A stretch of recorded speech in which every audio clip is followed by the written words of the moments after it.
fire to the studio mics. Tune in weekly, we're dropping the spikes. Analyzing every punch, every kick that lands. Maniacs in the game, playing with fans' demands. Ken's got the insight, Joe's got the flair. Mapping out the fights will take you anywhere. So grab your popcorn, buckle up tight. This is a Huddle Sports Network broadcast. You can find us on Roku TV, Amazon Fire TV, Facebook, and of course YouTube. Get all your NFL news here first. What's up? Back again, MMAniacs Podcast, joined as always by my buddy Bare Knuckle Ken. What's up, bud? What's up, man? Man, so I'm almost back, dude. Like, I've been training this whole time, but not being able to spar. Because remember I was telling you about that D1 wrestler that just wrecked me, dude. But I'm feeling a lot better. I figure like maybe another, as long as I don't do anything to aggravate it, maybe another week, and I'll be back at sparring. Oh no, sure. So yeah, but I've been out for about a month already. Yeah, I was gonna say you got to be itching to get back. Yeah, I was thinking about it today. I was like, there was this white belt, a no stripe white belt, and I was like, man, like maybe I can punish him today. But I was thinking about it, and I was like, I don't want to take the risk, man. And plus, I got to get back, hop in the shower, and get ready for the show. So I was like, I'll just let it go, and because I was talking to this guy, he's a black belt, and he's not at my gym. I was talking to this guy through Messenger, and I was asking him about like, am I really getting better by continually training, like mostly with this dealer, Like I feel like I'm getting better because like dealing with somebody that's constantly in a dominant position on you, it teaches you, better defense and everything. And he was like, I mean, yeah, but he's like, ideally, if you want to get better, you should spend most of your time dominating people. Like you should spend most of your time training against people who you can dominate, so that you can work your stuff offensively and everything. And so I was like, so basically I've been wasting my time. And he's like, no, I'm not wasting your time. Like there's, he's like, you're never a bad with people who, can dominate you. But you don't want to do that every time. Like you got to mix it up, Yep. And so I'm going to take that advice going forward, like I'm still going to train with them, but I'm going to also try to mix it up and train with some guys, some of the newer guys, and try not to feel bad about squashing them, dude. Like, I was going to say, you've been squashed now for how long by how many different people? I think it's your turn to do a little bit of it. Yeah, I mean, I don't disagree, but like, also my professor is kind of like, he doesn't like to see me sparring with people smaller than me all that much, because I have like such a big weight advantage and stuff. So it's like he kind of wants me to stick with the bigger guys, but unfortunately, all the bigger guys are like either at my skill level or higher. So, except for like I said, there's this one no stripe white belt. He's much taller than me. And he's probably like 210, 220. So I might be able to get away with sparring with him. But yeah, so I'm gonna going forward, I'm gonna try to do that. Like, try to train with some guys who are less experienced than me. I've spent plenty of time being the nail, and it's not like my time being the nail is over or anything, but it'd be nice to be the hammer once in a while. Yeah, you got to get some type of work there offensively too. Like, yeah, granted, you sitting there getting your ass kicked all the time, it is great for learning how to attempt to defend against stuff and get better at that. But that's very one-sided. Like, yeah, you'll have some damn good defense, but you want some offense to go with it. Yeah, and my top game is not bad. It's just I don't really get to spend a whole lot of time doing it. So one good thing that came of it, like I would remember I told you before, like I spent, I would say a good 4 or 5 months every sparring session starting from my closed guard. Like I would talk to the guys and be like, hey, can we start from my guard? I've developed a pretty, I'm not going to say good, because as a white belt, nothing you do is good. Mm-hmm. Even as a blue belt, it's like you just have a basic grasp of things. You know what I mean? At purple belt, you could start to say like you do some things well. You know what I mean? But my guard game has gotten respectable to where like even guys who blue belts and like there's a 4-stripe white belt. He's going to be a blue belt very soon. Dude's a killer. He wins at all the tournaments and stuff. Like I sparred with him like before I got injured, and he was like, man, he's like, that's a pretty solid guard game you're developing, dude. Like, which that made me feel hella good because this dude's a killer. You know what I mean? And I managed to control him pretty well for probably 2 or 3 minutes, and then he eventually got me. Like he mounted me and arm triangled me, which it's so weird, that feeling of getting arm triangled by a guy that's smaller than you. You know what I mean? Like he arm triangled me, and I was like, son of a bitch, like, but I mean, the dude's a killer. Like I said, he consistently wins gold at tournaments, and he's gonna get his blue belt, and like, I mean, he's been training a little bit longer than me, and he's already probably due for his blue belt. But Professor doesn't really give belts like that, like in the middle of, we have a promotion ceremony generally once a year. So I would imagine this dude's going to be a blue belt with a stripe by that time, when promotion comes.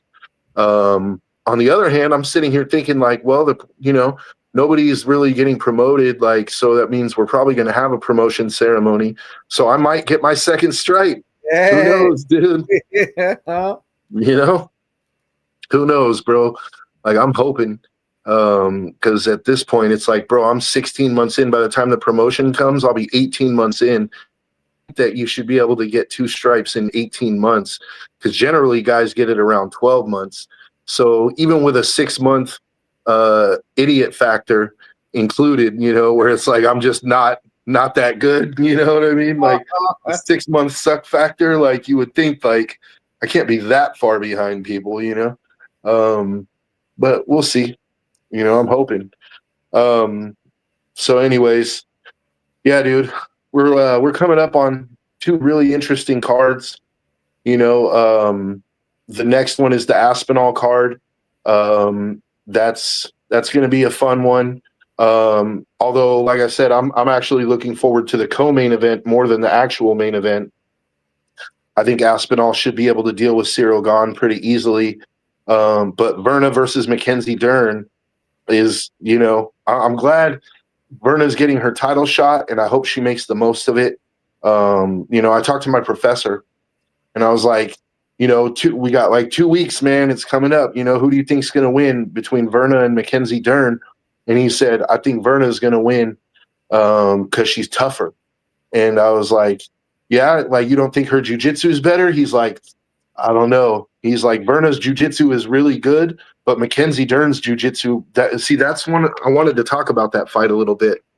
Yeah, because I don't know too much about Mackenzie Dern. I've seen Verna do some absolutely crazy shit out there, but Mackenzie Dern I'm not as familiar with. She's on level with Verna. Here, I'll talk for a couple minutes. Here's what I want you to do: go on YouTube and look up Mackenzie Dern highlights, because all you're gonna see is jiu-jitsu, dude. Like Mackenzie Dern she's world class when it comes to jiu-jitsu. That's why she's been able to hang around in the UFC for as long as she has and be like pretty much, a 500 fighter, maybe a little better than 500, is because her jiu-jitsu is phenomenal. And I'm of the opinion, I think Verna's jiu-jitsu is better, but I'm a 1-stripe white belt. My professor, that's why I asked my professor. I was like, because he's a 6th-degree black belt, and he's like literally a couple of years away from getting a coral belt, which is there's not even, I mean, I don't even know how many coral belts there are in the world. There's so few, because that's 7th degree. I've never even heard of a coral belt before. Well, so that's how it works. Like you go through the belts, you get your black belt, and then every 5 years you're eligible for another rank, another stripe on your black belt. Once you get to 7th degree, it's called coral belt. It's a red and black, like your belt is red and black. So Master Carlson, Gracie Jr., he's a coral belt. But I don't know.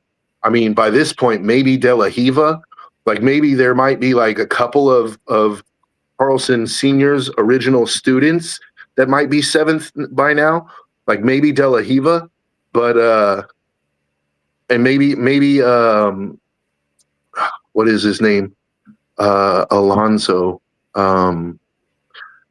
He was one of my professor's teachers. Like my professor, when he said Carlson taught me jiu-jitsu, and this other guy, I forget his name. Marcelo Alonso. I don't know why I blanked on his name. He's a world famous jiu-jitsu guy too. Marcelo Alonso. He's like, so Carlson taught me jiu-jitsu. Marcelo taught me how to teach jiu-jitsu. Marcelo has a gym up in Seattle, I think it is, and you can look him up if you want. Marcelo Alonso. He's very, very famous too. He's in that same group with like De La Hiva, like, guys that are like famous in the jiu-jitsu world. But yeah, so there aren't that many coral belts to even begin with. And my professor is going to be one here pretty soon. So I got his opinion, and I'm like, in my opinion, Verna's jiu-jitsu is better. And he was like, I don't know. Like he said, Mackenzie Dern's jiu-jitsu is good. He's like, I don't think jiu-jitsu is what's going to win the fight either way. He said, I think their jiu-jitsu will cancel each other out. Like, I don't see either one of them really being able to impose their will on the other, because both of their jiu-jitsu is so good. He's like, it should be a pretty decent grappling match. Like, you'll see a high-level jiu-jitsu game. He said, but I think Verna's just tougher. I think that Verna's toughness is what's going to win her the fight. And I can't say I disagree. Like now granted, Mackenzie Dern does have a victory over Verna from like 2020. But that was 5 years ago. Like, neither one of them are the same fighter today that they were 5 years ago. So this fight is interesting. And I'm glad, like, we're going to get some new blood, right? Like, Zhang has pretty much waxed everybody in that division that's worth waxing. The rest of them, it's like, I'm glad, because it's like women's strawweight, aside from Zhang, there's no real superstars. You know what I mean? Like, there's nobody that's like super famous or popular. Like, there's no Ronda Rouseys or Amanda Nunes type people besides Zhang, right? Like, and even Zhang might not be on that level of fame, but Zhang is starting to get there, right? But what I like about Zhang moving up and giving up the belt is that now you have this the top five let's stick with the top five. The top five contenders in that division, it's like, it's a pretty even division. You know what I mean? Like, you have like Tatiana's really good, Verna's really good. Mackenzie Dern is like, she's good, but she wins a fight, loses a fight. You know what I mean? Like, you're gonna get to see somebody who might not normally get to be a champion, and I like that, right? Like, it's good for MMA. Because what's gonna happen is, like, there's gonna have to emerge a new leader in that division, a new leader of the pack. You know what I mean? So there's going to be this war of attrition in the top five, and then somebody's going to take the torch from Zhang, and they're going to do what they're going to do. Are they going to have as many title defenses? I don't know. Like, it's going to be tough, right? Especially when there's nobody that's really as skilled as Zhang stepping in there. Like, as good as Verna is, although I will say this, if Zhang hadn't moved up, Verna probably would have been next, and that's a fight I would have liked to have seen. Verna versus Zhang would have been an interesting fight. Yeah, but it all would come down to Verna being able to take her down. And Zhang Wei Li does have a pretty decent takedown defense. Yeah, not just takedown defense. She's also got excellent grappling. Like there's not an area in that fight that I think Verna has the advantage. Maybe jiu-jitsu. Like, well, let me put it this way: definitely jiu-jitsu. But when it comes, like my professor says, jiu-jitsu is only done in a gi, right? So it's like this is grappling. It's not really jiu-jitsu because jiu-jitsu is only done in a gi. But Verna has the jiu-jitsu advantage, but Zhang's grappling is so good that it might neutralize that advantage, right? The submission game. So Verna can box, and she's tough, but Zhang can box. Well, I was going to say, she's definitely not at the level with stand-up that freaking Zhang Wei Li is. No, not at all. And that's what I'm saying. There's not an area of the fight that I think Verna has a clear advantage other than jiu-jitsu, but I think that Zhang's grappling could neutralize that. But Verna's tough, right? Mm-hmm. She's tough and she's gritty. Like, and that's why I think the fight's compelling because, like, you know, Verna's not going to give up. She's not going to get, you know, discouraged and just like, fuck it, I better just let her choke me. Or, you know, Verna will still be there. If you don't put her away, she will still be there in round 5 and she will still be trying. So I don't know. Anything can happen, you know. I would definitely favor Zhang in that fight. I'm not. I was going to say, do you think she can really stand up to Zhang Wei Li's power? Because not only is she good technically, she's one of the hardest hitting women I've seen. Granted, yeah. I haven't seen a shit ton of women fighters, but she definitely draws eyes to her.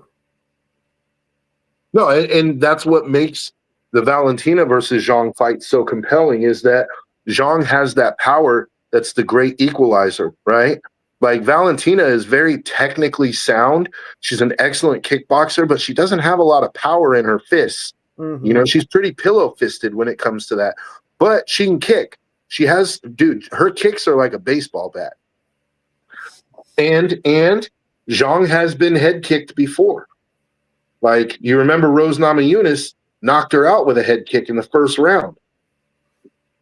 I believe Valentina is every bit as skilled as Rose Namajunas when it comes to that. It's just, yeah. We broke down that fight before, and that fight's coming up, you know, in November 15th. I'm very excited for that fight. But this Verna Mackenzie Dern fight, I'm excited for different reasons. Like, I'm excited that we're going to get a new champion at strawweight. You know, Verna has a chance because Verna's at the tail end of her career. She's like 38 years old, man. Like, how long can you realistically fight without turning into Holly Holm, right? Where it's like you stuck around way longer than you should have and left on a bunch of bad losses, you know, like, and that's not a knock on Holly Holm. Like, she was a good fighter in her time, but she stuck around way too long past her physical prime and, you know, started taking loss after loss after loss. I don't think Verna is going to do that. So if Verna can win the title here, it's like, this is your chance to like build your legacy, right? You have a chance to defend the belt a couple times and then, you know, pretty much you're at the end of your career. Whereas Mackenzie Dern is still pretty young, relatively. So if she wins the belt, and I really do believe the UFC is trying to put the belt on Mackenzie Dern. Like, they really want Mackenzie. She's marketable to them. So I think they really want to put the belt on her. But she's got to get through Verna, and Verna is one tough lady. Yeah, after watching those highlights of Mackenzie Dern, it's not enough for me to say, oh, you know, she completely matches Verna, but holy shit, she sticks to you like Gorilla Tape. That's one thing that I noticed with her fights, and I didn't see which fight it was, but one of them, she comes across, it hits this girl with a straight, and as the girl is falling down, she's already wrapping her up. Mm-hmm. Like I said, she's got fantastic jiu-jitsu, and she's very sticky. Like, once she gets a hold of you, it's very hard to get her off of you. She's like a little spider monkey, dude. Like, she's just all over you. It's like have you ever seen like a video of like when a squirrel jumps on a dude and he's like, the dude's trying to pat here, but the squirrel's already like this all over the place? It's like that, dude. Like she's like a little squirrel on you, dude. Like you don't know where to try to defend. But that's not going to rattle Verna. Verna's a black belt, like, and a high level black belt at that. So to me, like you don't get to black belt by not being comfortable in bad positions. Mm-hmm. You know, Verna, nothing that Mackenzie is going to do is going to rattle Verna. Now, if Mackenzie's technique is good enough that she can, set Verna up, set a trap, and catch her slipping, more power. Like props to her. But nothing is going to like rattle Verna on the ground, right? Like she's like, oh, you got my back? Okay, well, here we go. I'm just going to work. I'm going to defend the neck and I'm going to work on the hooks. And, it's like she's going to be cool as a cucumber in there, dude. I do think Mackenzie, if she creates scrambles, like jiu-jitsu scrambles, that will be advantageous to her because Verna is like, she's good with transitions, but Verna is more like, I want to say Verna's style. I know she's not trained by Carlson or I don't think she's trained by one of the Carlson affiliates, but her style kind of reminds me of Carlson Gracie's style. Like it's very like pressure heavy and, everything is very methodical. It's not super flashy. It's just solid and technical. Whereas Mackenzie is like all over the place. Like I said, she's like a squirrel. She creates these crazy scrambles. And so I think she might be able to, if she can get into those scrambles, she might be able to catch something quickly. But the interesting part of the fight, the most, I don't know. It just depends on what you're looking for, right? Like for me, I like jiu-jitsu, so I'm like excited for that part of the fight because it's rare that you get two people that are so evenly matched in one area of the fight. And so I'll be looking forward to those scrambles, those exchanges, those grappling exchanges. But the stand-up part of the fight is compelling too, because Mackenzie Dern is not the greatest striker. And, Verna's not the greatest striker either, but Verna is technically sound, and she has a good chin. So, I don't know. I mean, it's... I was going to say, from my standpoint, I don't even want to see them standing and banging whatsoever. I want to see this fight completely fought on the mat because I want to see which one out of these two is the better jiu-jitsu practitioner. Because with me only seeing the highlights there of Mackenzie Dern, I got to give the edge to Verna because I'm more familiar with her. But from what I saw, there's a hell of a match to be had with that. Yeah. Although your take is not going to be super popular among the casuals. Like, they're going to be like, no stand and bang. What are you talking about, dude? Oh, hell no. Because to me, when you get two good jiu-jitsu practitioners like this, and I know by saying good, I'm underselling it a bit, but to me, this is like watching a chess match in live action. Absolutely. But a chess match with blood and, and broken arm. Kind of chess match. A chess match where you can get your arm broken. Like, so yeah, I definitely agree. Like, to me, that's the most compelling part of this fight. So if this fight ends up being on the mat for 5 rounds, I'm not against that. I'm not going to sit there and be like, I'm bored. It's like, because it's going to be such a high level chess match that it's like, it only takes one bad move and it's checkmate. You know what I mean? And so I'm excited for that. And, like the rest of the card, let's go through the rest of the card real quick. Because then there's some other news that I wanted to talk about. But so we got, Aspinall and Gone. Neither one of us are picking Gone, right? No, absolutely not. I was going to say, I really like Aspinall. And granted, he still has to make it through this defense to kind of solidify him a little more since he didn't get to beat John Jones for the title since John Jones decided to hide. Yeah. Trying to set this up to it's not working very well. There we go. Yep. Because I want to see the comments. I got a new phone, so like now the comments, like it was cutting them off. What did that first comment say? Something about black belts. I have a black belt not working. Oh, what's up, Ken? You still there? Yeah. So, I guess I'll just go back to this way. So, anyways, what's the rest of that card look like? You got Umar Nurmagomedov. Yep, and then Mario Batista. So Batista, this is interesting. So Umar is probably the favorite in that fight, but Batista is like basically saying if somehow Umar wins on the cards, that people should just call it what it is, a robbery. Like he's ultra confident that he's going to beat Umar, and I'm not as confident. Let's just say that. But it should be an entertaining fight. Umar is just so good on the ground. You remember Umar and Merab? Yep. How compelling that fight was. It was Merab was only able to win that fight because he broke him late. You know, he managed to break his will late. But for the first 3 rounds of that fight, that was a high level grappling match, dude. Like one of the best grappling matches I've ever seen. So we'll see. And then what's the next? You got Volkov versus Almeida. Almeida. Okay.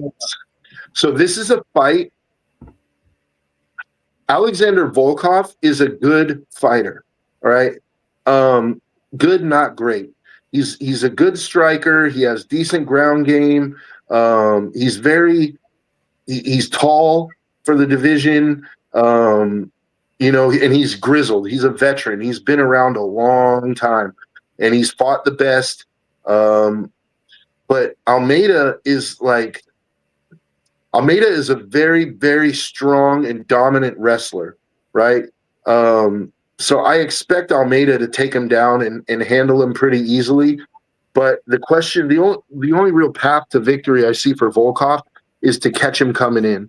Like, you know, can you keep the distance? If you're Volkov, can you keep the distance? Use push kicks, leg kicks, keep him on the outside and at the end of your punches and try to land something significant.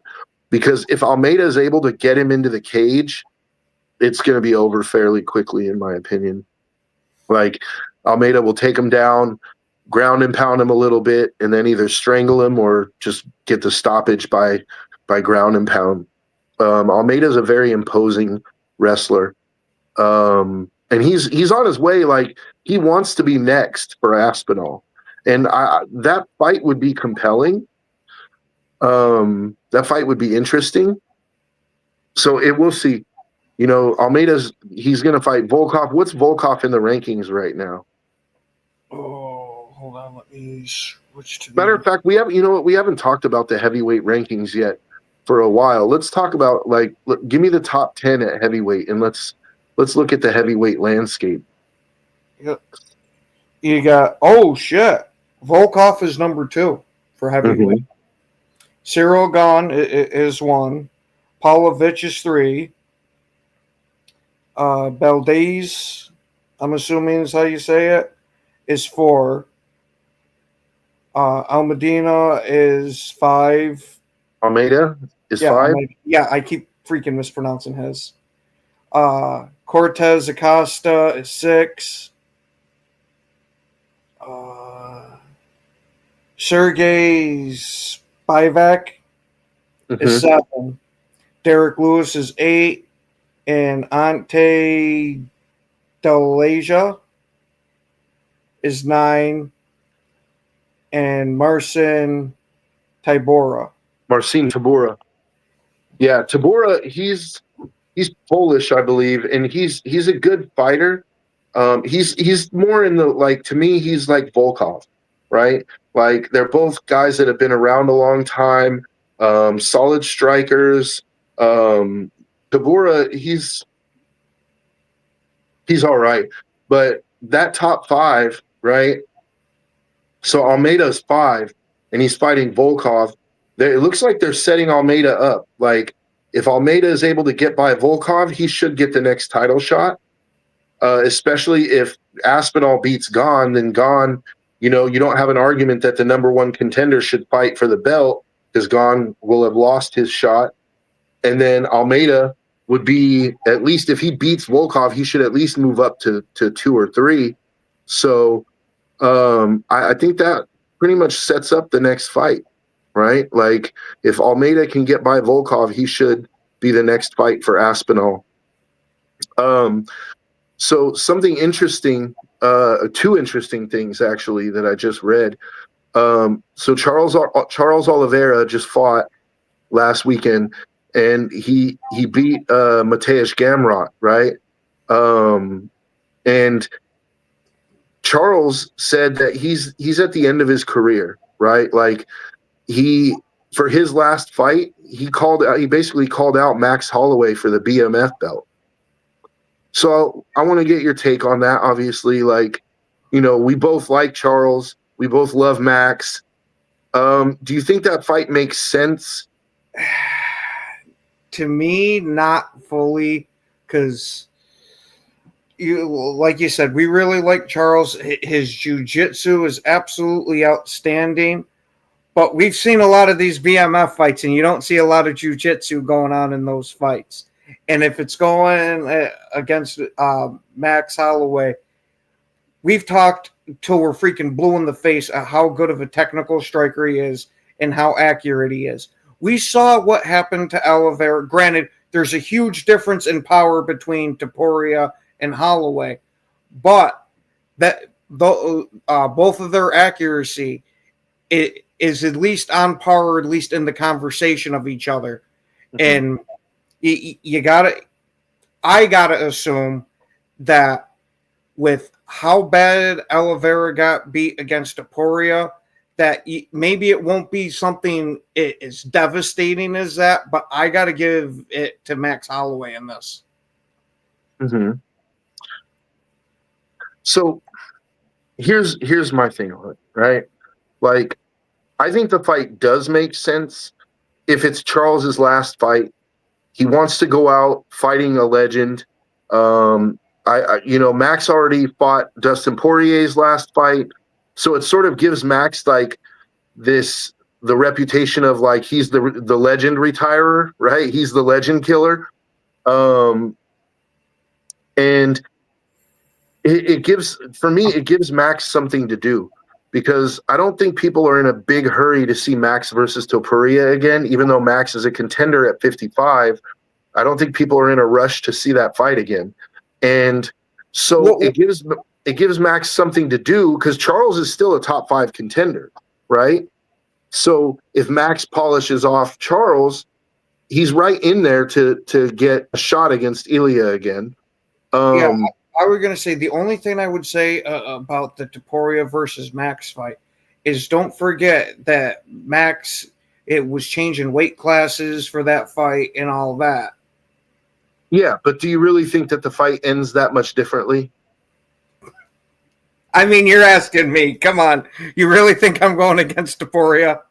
But I'm just saying, like, just being honest. I think it's a lot closer of a fight, but I still think it ends the same way. I think it ends the same way, and I don't know that it's that much closer. I think some people just have your number. Like, Max is a great fighter, and I don't take anything from him, but I just think if they fight 10 times, Topuria is knocking him out 10 out of 10 times. I feel that way. But Max versus Charles is interesting for a different reason, because Max, while he's a very phenomenal striker, he doesn't have that one-punch KO power that Topuria has. So that allows Charles to hang around. And what is Charles famous for, dude? It's like he gets clipped, or he's in the stand-up, they're having a slug it out kind of thing, and then all of a sudden Charles is on your back, Yeah, but you got to – well, I gotta assume with it being the BMF belt, with all that we've seen that is pretty much being stand up, is he gonna want to take it there? That granted, yes, he has the advantage, and that would be a good way for him to win, but that might call into question a little bit. I wouldn't say his heart, but his willingness to stand in pain when you're fighting for a BMF belt and you take it to the ground. See, okay, you bring up an interesting point here, right? What is the BMF belt exactly? Now, obviously, you have an idea of what the BMF belt represents to you. Mm-hmm. Oh yeah, to me, it's you stand in the middle of the ring, and we're going to see who the tougher son of a bitch. So for you, it's the stand and bang belt, right? Yeah. Like for me, it's the baddest motherfucker belt. So for me, it's like you can't forget that grappling is a part of the game. Now, do I want to see a 5-round wrestle fuck for the BMF belt? No, I don't. I'm right there with you. I want to see some stand-up action. But if, let's say, Max is putting it on him on the feet, and all of a sudden Charles jumps on, is hurt or whatever, and he jumps on Max's back and strangles him, that just means that in that moment, Charles was the badder motherfucker, because he's getting beat up, and all of a sudden, in just that fast, the fight's over, and Charles is winning. Like, he's the badder motherfucker. Like, I don't want the BMF belt to become Rock'em Sock'em Robots, where it's like there's no grappling allowed. Like, because then it's just like you might as well watch boxing. I was gonna say, because to me, that's what differentiates the BMF belt from any of the other belts. Any of the other belts for the divisions, it is the all-around skill set. Okay. Where BMF, I'm expecting you to be the hard as nails bar brawler type of shit. That, to me, that's what baddest motherfucker means. Okay. That no matter what happens, you're gonna stand there and may the best man come out and win. Okay, so let's do a little history lesson then. Let's do a little deep dive. Where did the BMF belt come from? Oh God, I forgot now. What was the first BMF title fight? Oh, wasn't it one of the Diaz brothers there? It was Nate versus who? Was that McGregor? No. I don't remember. Jorge Masvidal. Okay. It was Nate versus Masvidal. Did that fight go to the ground? Yes, it did. It went to the ground. Nate tried to work, his jiu-jitsu game and also strike from the ground. Like, it started off as a stand-up affair, but Nate took it to the ground and didn't have a problem with that. Like, and Masvidal didn't have a problem following him down to the ground. Why? Because it's a fight. A fight goes where it goes, right? And like, so to me, I hope that this is a good illustration of my point, right? The point that I'm trying to make, because I don't. This is why I asked you about your opinion of the BMF belt, because everybody has their own kind of opinion of what the BMF belt is, what it represents, how it should be fought. For me, the BMF belt is about the person, not the fight, right? Like, the BMF is only available to certain people in my mind, and it's the people that are absolute dogs. Like, they don't go in there to try to point fight their way to victory. They're like, they will slug it out if they have to, or they'll strangle you. They'll do whatever they have to do, right? But they're looking for the finish.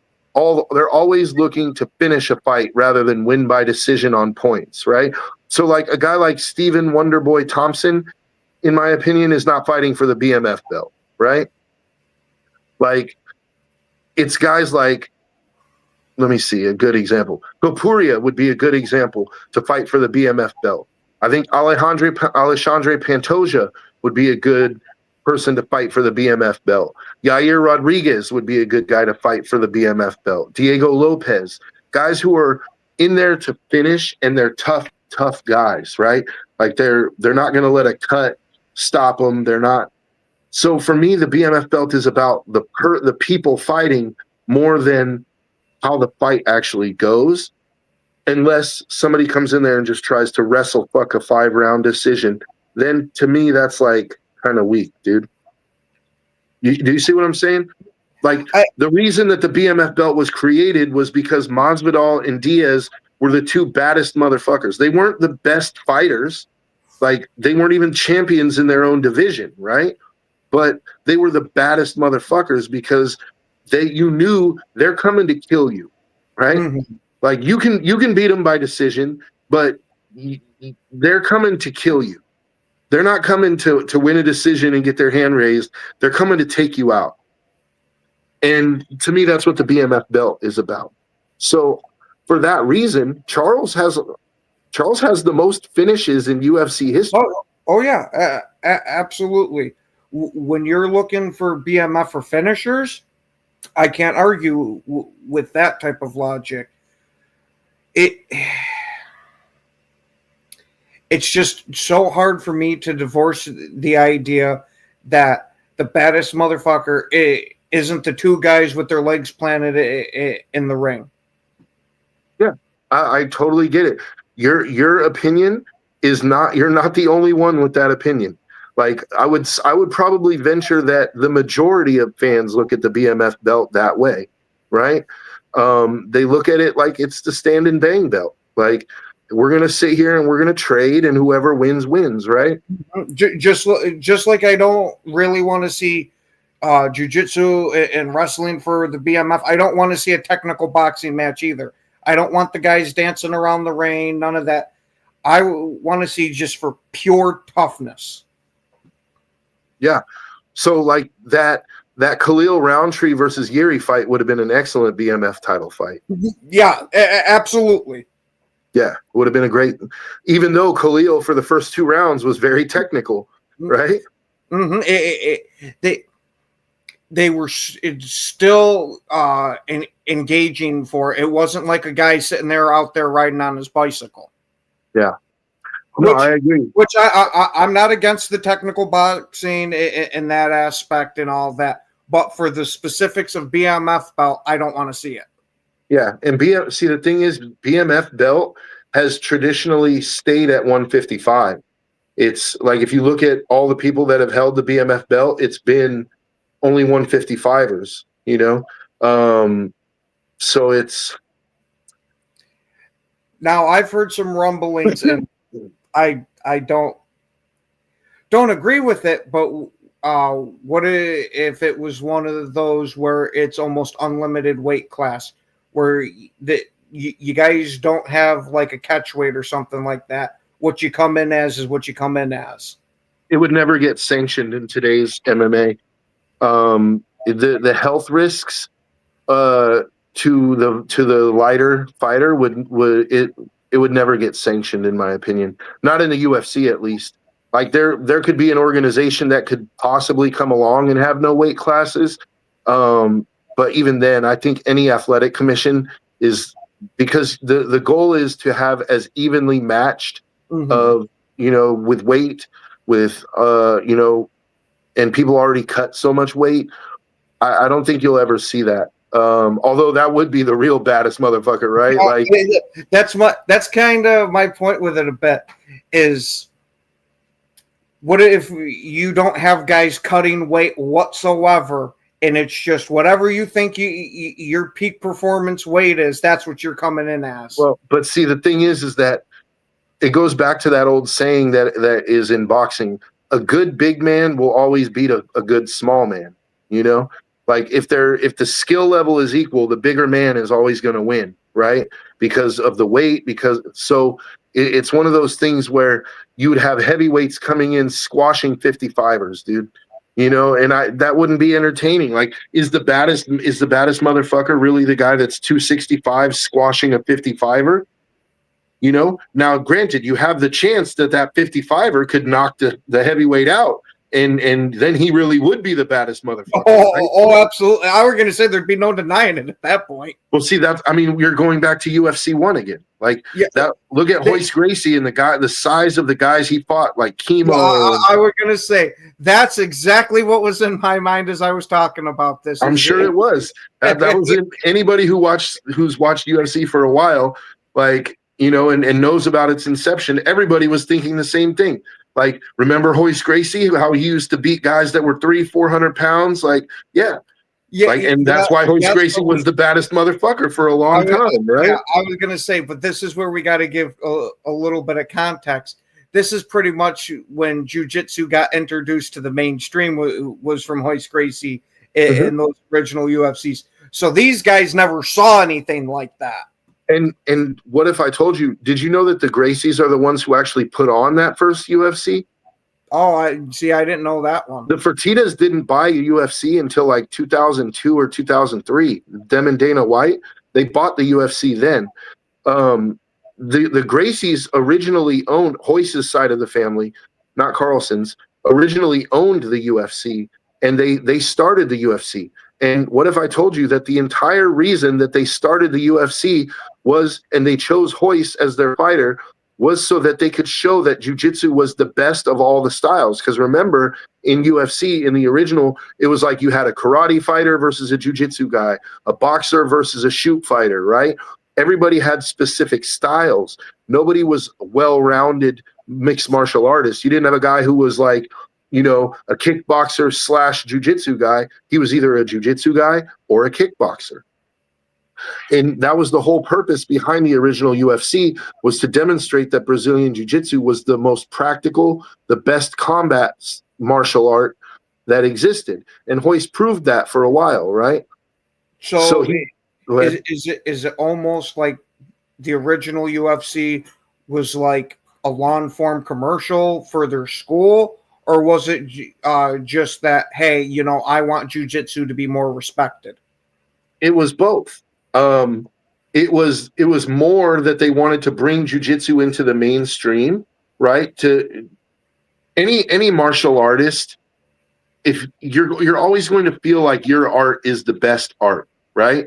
Now that if you're a true martial artist, you're going to recognize that there's good stuff in many arts. Right. Mm-hmm. There are concepts or techniques that you could borrow from many martial arts that will help you. Right. In fact, look at mixed martial arts. Like nowadays, you got guys, you got to train Muay Thai, you got to train jiu-jitsu, you got to train technical boxing, you got to train wrestling, you got to be well-rounded in all these things to have a chance in today's MMA. But you always are going to kind of feel like your art is the best art, right? And so they felt like jiu-jitsu is the best art, and they wanted a chance to prove it. And so they started the UFC. Now, did they know that as soon as Hoist started winning all these tournaments, fighting 3 times a night against absolute monsters, roided out monsters, because there was no drug testing. There were no rules. You could hit in the balls. You could fight. You could do almost anything in those things. Literally anything. There were no rules, right?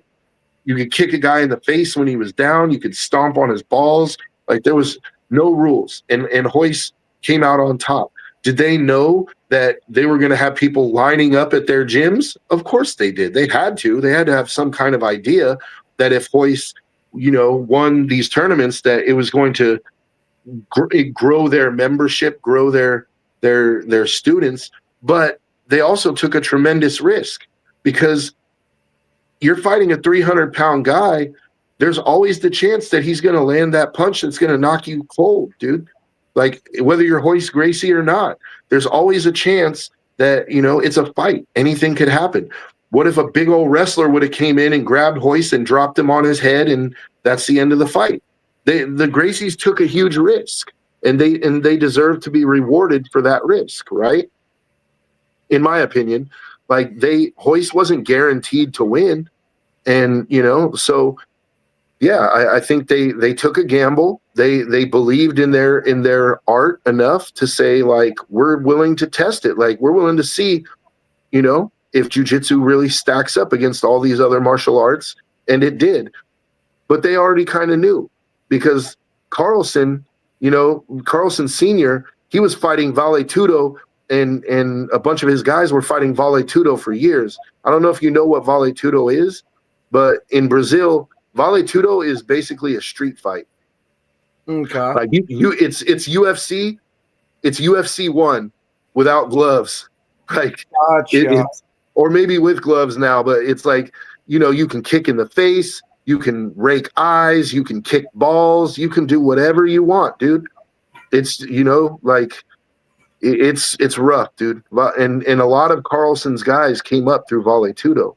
They would go out and fight Vale Tudo for the same purpose that Hoyce's side of the family created the UFC, because they were trying to show that Carlson Gracie Jiu-Jitsu was the best that there could be. So they would go out and they would fight these Vale Tudo champions, and they would kick their ass. Guys like like Hickson, they would go out and they would kick these guys' ass, and then everybody'd be like, "Damn, dude! Like Carlson Jiu-Jitsu is legit." Like you see how he kicked the shit out of that guy. So, yeah. But that was one of those things that I wanted to break, was that Charles wants to fight Max for his last fight, but there's also Kamaru Usman is he's talking about he wants the winner of Jack Della Maddalena and Islam, but there's talk that he could end up getting Shavkat when Shavkat comes back. So I mean, that dude, take my money. Would you not want to see that fight, Kamaru Usman and Shavkat Rakhmonov? Mm-hmm. That's like, I'm a little worried because Shavkat's coming off injury. I think the thing for him is it's not boxing. There are no tune-up fights. He's going to come in and he's going to be right back to fighting top 5 contenders, or a title shot. But I wish he could get one fight in there where he could get his feet back under him, But yeah, that looks like it could be a great fight. Hamzat, we talked about Hamzat. He called out Alex Pereira after Alex knocked out Ankalaev, but Alex was like, "Nah, thanks for the congratulations, but I want to go up and fight John Jones." But really quickly, I want to ask you, which of those 2 fights interests you more? Hamzat versus Alex, or Alex versus John Jones? Alex versus John Jones.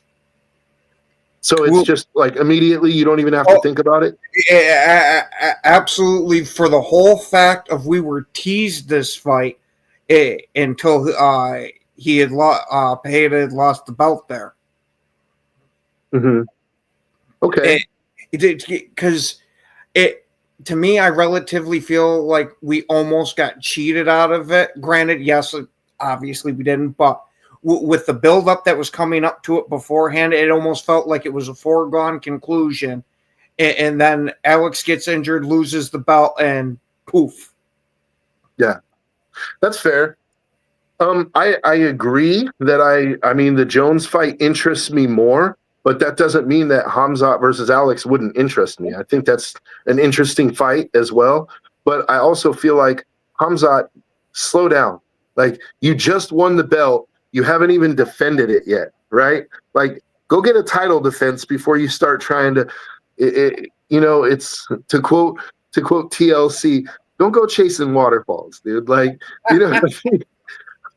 Stick to the rivers and the lakes that you're used to, buddy. Go get a couple title defenses and then we'll see, prove yourself at middleweight first. Yeah, you absolutely dominated Dricus, but let's be honest, you didn't finish him. You were never there was never any real danger of you finishing him. You controlled him for 25 minutes and you did a great job with that, right? But it was a bit underwhelming for a lot of people. Now, you and I, we appreciated what we saw, the level of dominance that we saw. We're he proved he totally outclassed him, but at the same time,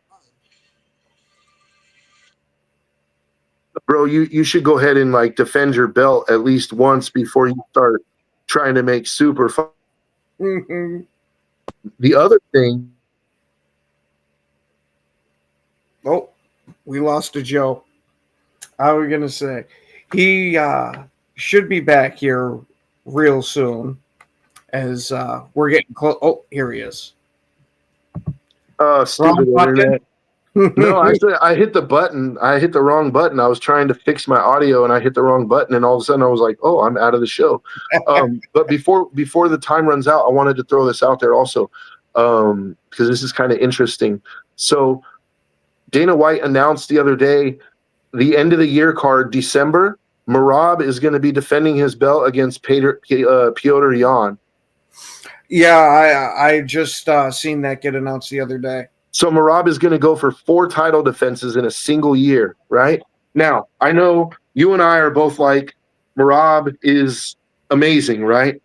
But I was thinking about this tape this morning, dude, and I got to tell you, I don't like this fight for Merab. Here's why. I know that Merab is a cardio machine. I know what is going to come in and try to do, right? Mm-hmm. But Petr Yan is a pretty good wrestler. He has good takedown defense, and he also has really good technical boxing, and he has real power. So here's the thing. That's the part I would give to him. Yeah, the technical boxing for sure, and the power. But here's my thing. Here's why I don't like it for Merab. Is I would like to see Merab, if you're going to fight Yan, I want to see Merab have a whole training camp. Like, he's coming in 6 weeks of training, dude. You know what I mean? And he's basically banking on the fact that he already beat Petr Yan before, but Yan is saying, like, I was 50% for that fight. Like, you're going to see a different fight this time. And Yan has been training. You know what I mean? Mm-hmm. Like, Yan has been training. Whether it's training for Merab or not, I don't know. But you got to think that even when Yan is training for other fighters, like, he's been training for Merab too, because he knows where the title is and he knows where it's going to be. So he's like, you would think that after he lost that fight, that he's like, okay, I know what I need to work on. And so I don't like this fight for Merab. Like, I would feel a lot more confident about it if Merab had a full training camp going into the fight. Well, a full training camp where he focused only on Petr Yan. Mm-hmm. Because I think I'm not saying Merab's going to lose, mm-hmm. but I think this is the most danger to his title that we've seen since he won it.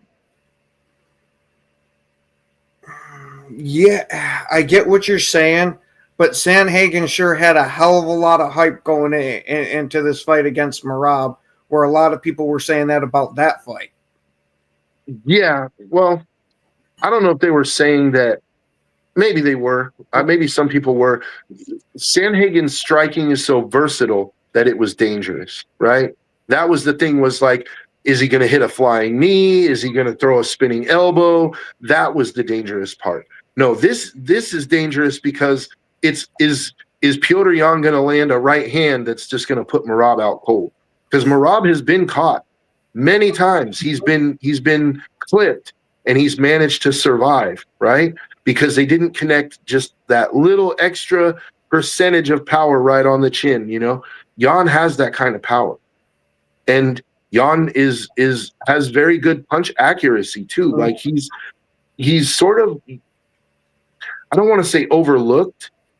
I think people respect Petr Yan, but I don't know. I'm actually worried for Merab in this fight. Like, let's just say that. Like, I'm worried that he's coming in thinking that he's fighting the Petr Yan he fought the first time. And meanwhile, Petr Yan's been in the lab, you know what I mean? Like, and he's been training specifically for Merab how to land that shot. And so I'm not saying Merab's going to lose, but I think this is the most jeopardy that his title has been in since he won it. I really think this is going to – Petr Yan is a live dog in this fight. It's going to be an interesting fight. And we'll talk about it more next week because we're out of time. But thank you guys for joining us. Make sure to like and subscribe if you're on YouTube. Share it. Share the link with your friends. We're trying to obviously grow our viewership. But thank you guys for joining us. Ken, you got anything to say before we go out? No, other than we will see y'all next Wednesday.